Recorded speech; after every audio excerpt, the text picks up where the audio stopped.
पता नहीं क्या जादू था उस नरगिसी फूलों में। आज राशि जब सुबह सुबह उठी तो खिड़की से बाहर देखते ही उसका चेहरा मुरझा गया। अरे कहाँ चले गए? कल तो यहीं थे। इतने महीनों से रोज सुबह दोनों को देखना उसकी आदत सी बन चुकी थी, और आज जब दोनों अपनी जगह पर नहीं थे तो राशि को कुछ खाली खाली सा लग रहा था।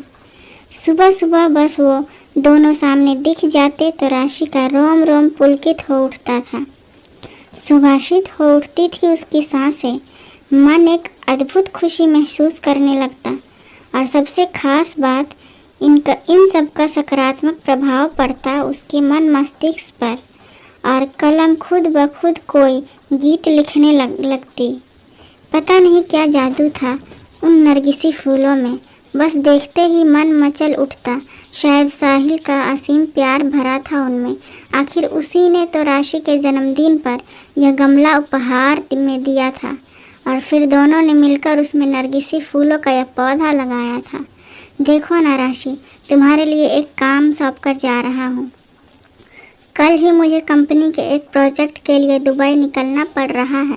बस 6 महीने की तो बात है, फिर आते ही झट मंगनी और पट ब्याह। बस तब तक मेरी यादों को इस पौधों में संजोती रहना। साहिल को राशि को बातों में उलझाना बड़े अच्छे से आता था। साहिल बेशक चला गया था, लेकिन राशि हर रोज़ बड़े अरमानों से उस पौधे को सींचती रही।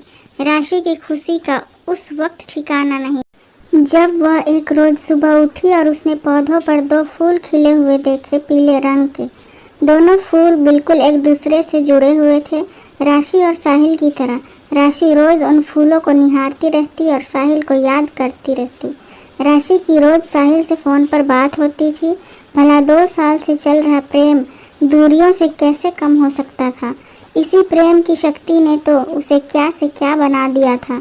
कभी किसी को चिट्ठी पत्री में 2 अक्षर न लिखने वाली राशि की कला आज अनवरत चलने लगी थी।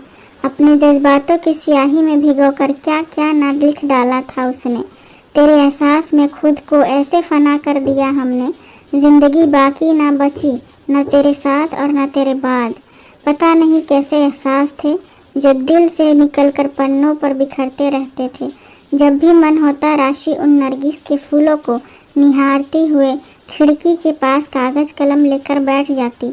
माँ जब डांटना शुरू कर देती तब सूद पड़ती कि कुछ खाना भी है और घर का काम काज भी देखना है। पता नहीं पिछले कुछ दिनों से क्या हो गया था उसे। पतझड़ का मौसम आ गया था, फूल मुरझाने लगे थे। माली से पूछकर खाद पानी भी डाला। साहिल को फ़ोन पर बताया तो वह भी पहले खूब हंसा, फिर बोला पतझड़ बीत जाने दो, सब कुछ ठीक हो जाएगा। राशि फिर भी आश्वस्त नहीं हो पा रही थी। अब तो बसंत की बहार भी छाने लगी थी, चारों तरफ एक मीठी बयार बहने लगी थी, लेकिन फिर भी राशि को कुछ सही नहीं लग रहा था। आज भी उन फूलों को देखे बिना बेचैनी बढ़ रही थी। राशि कागज़ कलम फेंक कर बाहर आ गई थी और गमले के आसपास ही चहलकदमी करने लगी थी। कुछ समझ नहीं आ रहा था कि क्या हो रहा है। इसी सोच में उसे यह भी ध्यान नहीं रहा कि काफ़ी देर से बाहर की घंटी बज रही है। राशि कहाँ खोई हुई हो? दरवाजे पर कब से घंटी बज रही है? ध्यान कहाँ है? माँ ने दरवाजे की ओर जाते हुए पूछा। इससे पहले कि आशी संभाल पाती, दरवाजे पर साहिल खड़ा था, मुस्कुराते हुए हाथों में नरगिसी फूल लिए।